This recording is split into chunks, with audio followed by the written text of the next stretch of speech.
देहरादून शहर की शांत पहाड़ियों के बीच एक बड़ा सा घर था। उस घर में अर्जुन राठौड़ अपनी मां सावित्री देवी और पत्नी नंदिनी के साथ रहता था। अर्जुन एयरफोर्स में हेलीकॉप्टर पायलट था। बहादुर, ईमानदार और अपनी मां से बेहद प्यार करने वाला बेटा। लेकिन उसकी जिंदगी का सबसे बड़ा डर था अपनी बूढ़ी मां को अकेला छोड़ना। सावित्री देवी उम्र और बीमारी की वजह से कमजोर हो चुकी थी। उनके पैरों में इतनी ताकत नहीं बची थी कि बिना सहारे चल सके। फिर भी उनके चेहरे पर हमेशा ममता भरी मुस्कान रहती। कुछ महीने पहले ही अर्जुन की शादी नंदिनी से हुई थी। नंदिनी दिखने में बेहद सुंदर और बातों में बहुत मीठी थी। मोहल्ले की औरतें अक्सर कहती, अरे सावित्री जी, आपकी बहू तो लक्ष्मी है, लक्ष्मी। नंदिनी सबके सामने सास की खूब सेवा करती। समय पर दवाई देना, मंदिर ले जाना, पैर दबाना, सब कुछ इतना परफेक्ट कि कोई भी उसे आदर्श बहू समझता।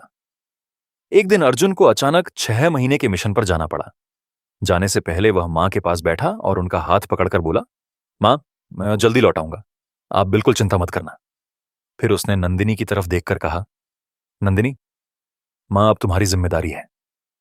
नंदिनी तुरंत भावुक होकर बोली, आप निश्चिंत होकर जाइए अर्जुन, मां जी अब सिर्फ आपकी नहीं, मेरी भी मां है।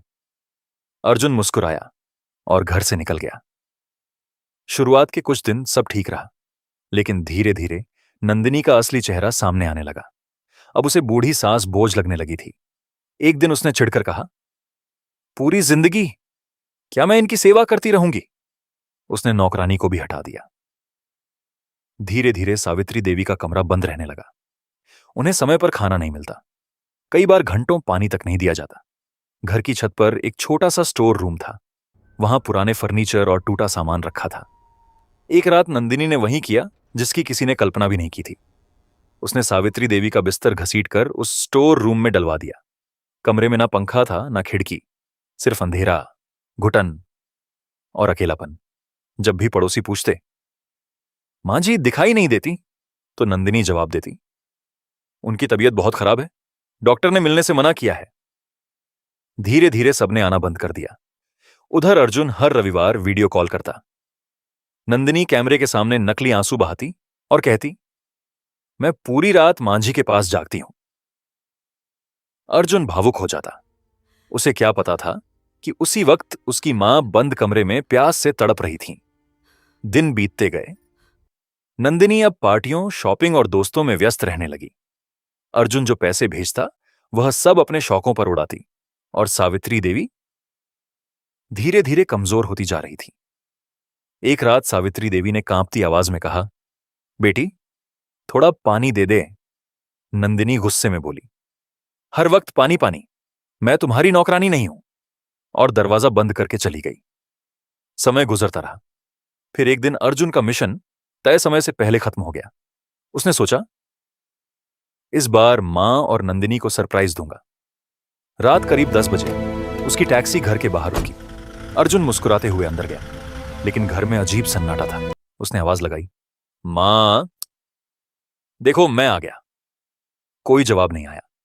वह तेजी से मां के कमरे की तरफ बढ़ा, लेकिन अंदर का नजारा देखकर उसके पैरों तले जमीन खिसक गई। कमरा पूरी तरह बदल चुका था। जहां मां का बिस्तर था, वहां बड़ा ड्रेसिंग टेबल रखा था। दीवारों पर महंगे कपड़े टंगे थे। चारों तरफ मेकअप का सामान फैला था।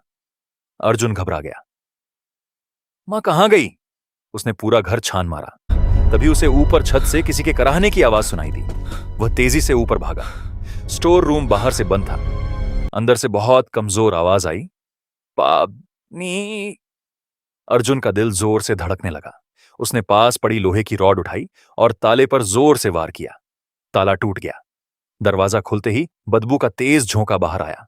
अंदर अंधेरे में उसकी मां जमीन पर पड़ी थी। उनका शरीर सूख चुका था।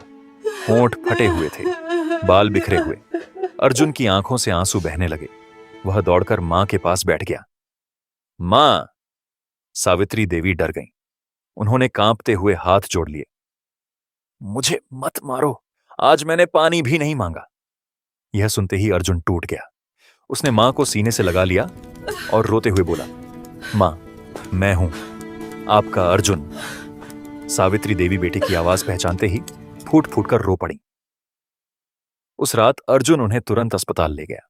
डॉक्टर ने जांच के बाद गंभीर आवाज में कहा, अगर कुछ घंटे और देर हो जाती तो शायद इन्हें बचाना मुश्किल था। अर्जुन की आंखें गुस्से से लाल हो गईं। रात करीब 11 बजे नंदिनी घर लौटी। वह खुश थी, हाथों में शॉपिंग बैग थे, लेकिन जैसे ही उसने अर्जुन को देखा, उसके कदम रुक गए। आप तो अगले हफ्ते आने वाले थे। अर्जुन धीरे धीरे उसकी तरफ बढ़ा। उसकी आंखों में ऐसा गुस्सा था जिसे देखकर नंदिनी कांप गई। अर्जुन गरजा, मां कहां थी? नंदिनी हकलाने लगी। मैं उनकी देखभाल। लेकिन अर्जुन सब समझ चुका था। अर्जुन नंदिनी से गुस्से में हाथ पकड़ के घसीटते हुए स्टोर रूम में ले गया।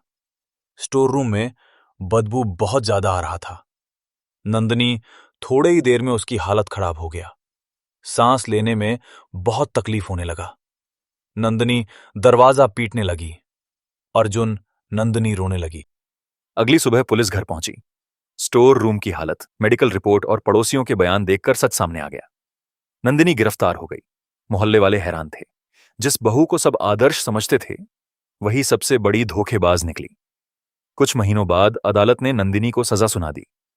उधर अर्जुन अपनी मां को लेकर दूसरे शहर चला गया। अब वह हर वक्त मां के साथ रहता, उन्हें अपने हाथों से खाना खिलाता, दवाई देता और शाम को पार्क घुमाने ले जाता। एक दिन पार्क में बैठी सावित्री देवी ने बेटे का हाथ पकड़कर कहा, भगवान ने तुझे सही समय पर भेज दिया बेटा। अर्जुन की आंखें भर आईं। उसने मां के माथे को चूमते हुए कहा, अब मैं आपको कभी अकेला नहीं छोड़ूंगा। मां से प्यार करते हैं तो अभी वीडियो की लाइक सब्सक्राइब जरूर करें।